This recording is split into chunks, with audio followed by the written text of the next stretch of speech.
Soulful, inspiration, soulful, inspiration, a little, education, soulful, inspiration, soulful, inspiration, a little, education, you love.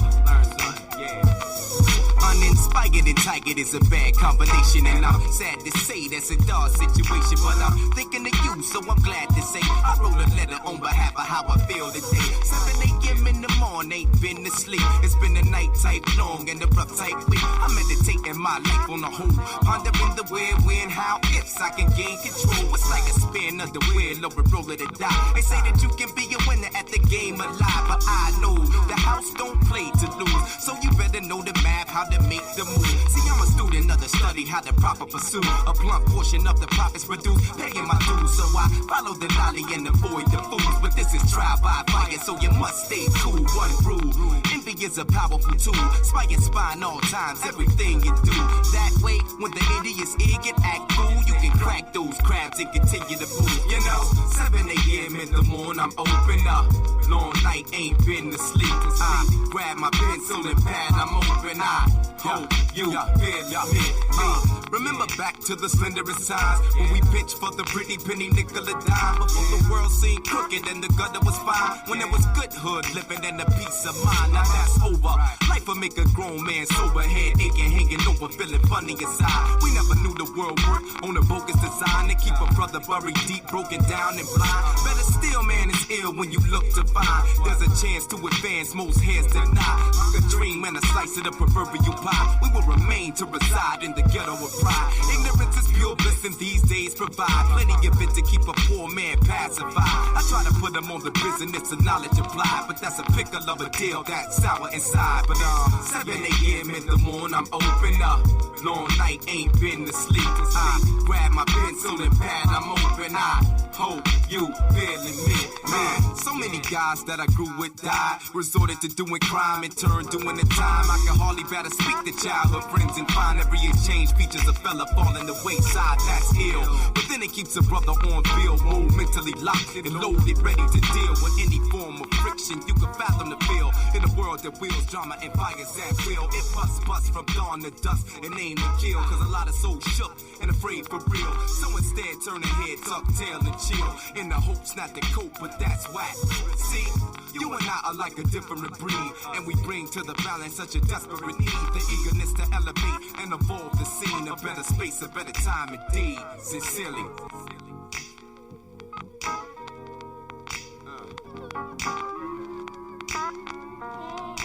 It was the voice of a courageous explorer, a man dedicated to the pursuit of man's knowledge and the expansion of his horizons. Good morning. Here is Nathan Ivey.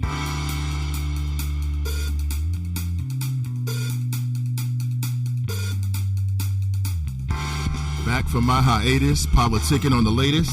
Nate Ivey with you in the air chair, TGIF. Good morning and welcome back. This is the Nathan Ivey Show, your morning destination for interesting conversation, superb flows, superlative flows on people, politics, and of course pleasure. Welcome back everyone and good morning. We got a late start this morning, working out some kinks. The man tried to hold me down, integrating some new equipment to my studio, but I'm back and tougher than leather, deafer than ever, and ready to rock, ready to speak with you about what's going on. The last 24 hours have been very interesting, to say the least. Very interesting, to say the least. Again, good morning, and let me shout out to the folks who are holding me down. Let me say good morning to Tracy, Ashley. Hey, Edward, how you doing? What's up, Avery? Ashley, good to see you. Mr. Hollywood, good to see you. What's up, Big Ed? Hey, Pat, Brent, Miss D. Good morning, Shannon, Akeem. Hey, Daryl, Mike Giles, Kashana, Tiffany. Good to see everybody. Akeem is calling from Zamunda. Hey, Brenda. What's up, Casey? Good to see. She says, good morning. Thanks for the continuous flow, bro. Hashtag Team and I. Thank you for your continuous support. I appreciate it. Believe me, support in these days and times for some folks sometimes can be very hard to find. I appreciate you. And there's always numerous things to discuss. I've got a few clips for a little ear candy for you, some education for you this morning on the very tense debate last night. I saw a brother asking questions on CNN. You know, I was like, what? Really? I like it. We need it. More of it. It made a lot of sense. And good morning, and my pleasure to be with everyone. And let's get into it. Lots of things to discuss. Also, shout out to Jason Whitlock. I've got a clip. He sat in for I think it's Fox Sports 1. He sat in on Colin's show, Colin Cowherd. If you watch sports, then you know who I'm talking about. Jason Whitlock. There have been over the years, most of the things he's said, his opinions. He takes very strong opinions about the world of popular culture and primarily sports. And he weighed in yesterday on Kobe Bryant. I've got to play this for you. You know why? Because the man is absolutely right. The man is absolutely right. He makes a lot of sense. And everybody's falling over themselves. Oh, Kobe's last game, he scored 60. Kobe, what? Is he the greatest ever? Hell no. How can you be the greatest ever when you're a gunner in a team sport? And I thought that Jason Whitlock so eloquently put it down. I mean, great flow. I want to nominate him for Real MC of the Week. Speaking of weekly honors, who is the Gilligan of the week in your opinion? I would like to get your thoughts about that. Who might that individual be? In your humble opinion, maybe it's the former UC police chief, Mr. Goodrich. And now more information is coming out about what he did and did not do. It looks like he may have misled some of the officials over at the University of Cincinnati. What? Yes, sir. That's what's being reported. It looks like that in an effort to, I guess, protect the students at the University of Cincinnati, he created like this zone where they were going to heavily, right, go after and just try to make the neighborhood Negroes feel like they don't want to mug or commit any kind of crimes or offenses against UC students. Now, many of you know I graduated from the University of Cincinnati, so I feel as if I am uniquely qualified to talk about this. I am uniquely qualified to talk about this, and that's what I aim to do. And apparently what's being reported is they created a no-fly zone, right? And the energy behind it was the former UC police chief. Now, you know me, I've said it from day one. How is it, and it took some time for this guy to either get fired or to resign, how is it that he could retain a job when the folks who are directly under your responsibility, your supervision, are the ones who made these blunders? You, the UC police chief, was the one who was directly responsible for all of this. And now as more information is coming out, we're finding out just how responsible that man was. A no-fly zone, ladies and gentlemen. There's a lot of numbers being thrown out. One of them is 400, as in 400%. That was the increase in traffic stops, right? And that was the increase in the amount of African Americans who might have been stopped. I know numerous individuals who have contacted me on the low, called me on the air, and told me that they felt like they have been pulled over by UC police within the last few years, not since Sam DeBoe's death, and they felt like it was for a little bit of nothing. And now the University of Cincinnati released an independent report on its police personnel. And it's giving more context about the departure of the former police chief, Jason Goodrich. The only thing good about him is that he's gone. What? Stops increased by 400% during the year leading up to the July 19th shooting of Sam DuBose, who was unarmed. He was shot and killed by former UC police detective Ray Tensing. Yeah. This is deep, folks. I'll post a link. You can check it out for yourself. And it's obvious that there's no way in the world this man could retain a position of any kind of authority. When this happened on his watch, what do you think's going to happen?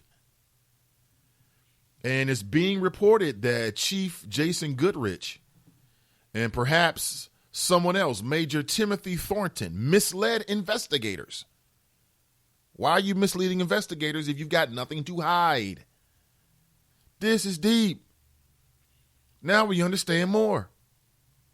And again, I want to get your thoughts about it. I'll post a link. So as I said before, if you were an African American and you were driving anywhere around the Clifton area, I do it every day.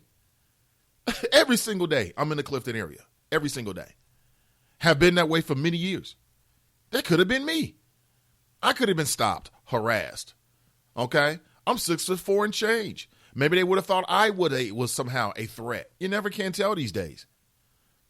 We must discuss this morning. I want to get your thoughts about it. That is deep.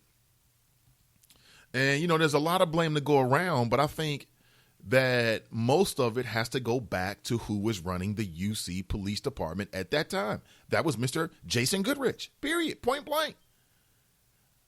You know what I'm saying? I mean, everybody's got a role to play in an institution, right? It's a big institution. Okay? If you're the UC police chief and something like this goes down, then all eyes should be on you, and rightly so. Rightly so.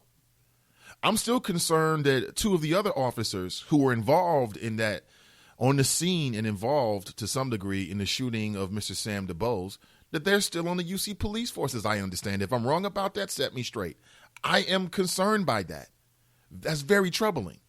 Because as I understand it, they basically changed their testimony to match the video.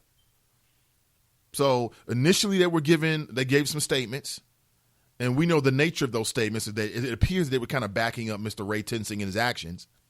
Then were they given access to the video? Did someone tell them what was on the video? Because if so, how is that fair? How is that right? And so common sense will tell you, what do? They got to protect their own skin. They changed their testimony to fit the video. What? And now they're allowed to go right back onto the force? That's troubling. We need people of good integrity to be law enforcement officials. I think we've learned that over the years. I mean, you have a sparkling career. You might have been on the force for many, many years. That doesn't mean you should continue to be on the force. That is troubling. If I was a UC student, I would be troubled by that, and justifiably so. I don't care what the race of the officers is. I mean, I'm not even sure. I believe they are European American. I'm not sure. It makes no difference to me. That is deep. That is super deep. We will discuss. But first, let me give some props to Jason Whitlock. Gwenda writes, I was a little nervous you were not on today. I'm here, Gwenda, every single day. I'm here every day. First, let's get back to, I got to give props to Jason Whitlock because he can state it much more eloquently than I can. I mean, he broke it down, didn't he? Let's be honest here, folks. And if you're not a sports fan, just bear with me for a second. This is Jason Whitlock on the last game, and then really Kobe and biting Jordan style. See, nobody wants to talk about that. If Kobe Bryant was an MC, he'd be a whack MC. He's been digging potholes in Michael Jordan's lawn for years and years and years. Remember that song, De La Soul? Potholes in my lawn? Do you know what that is? You know what that means?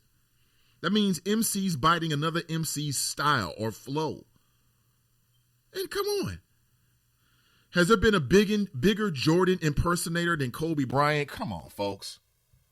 But this is Jason Whitlock. Check it out. Sports are a team endeavor, particularly as it relates to basketball and football and whatnot. He's not a golfer. He's not a tennis player. He destroyed a franchise.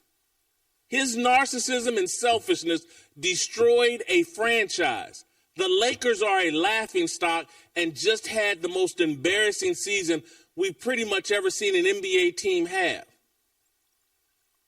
And Jack Nicholson and everybody's sitting at courtside celebrating this, standing ovation. And then we're heaping on more fraudulence to the night. Magic Johnson calling him the greatest Laker. No, he's not. And Magic knows it. Magic and Kareem are the greatest Lakers. Kobe and Jerry West probably equals, and I know that irritates people that I would even say something like that. But go look. I got to give the guys at Deadspin credit. They ran some stat, value over replacement players during Kobe's 20-year career. He was never number one. He was never number two. A lot of times he wasn't even in the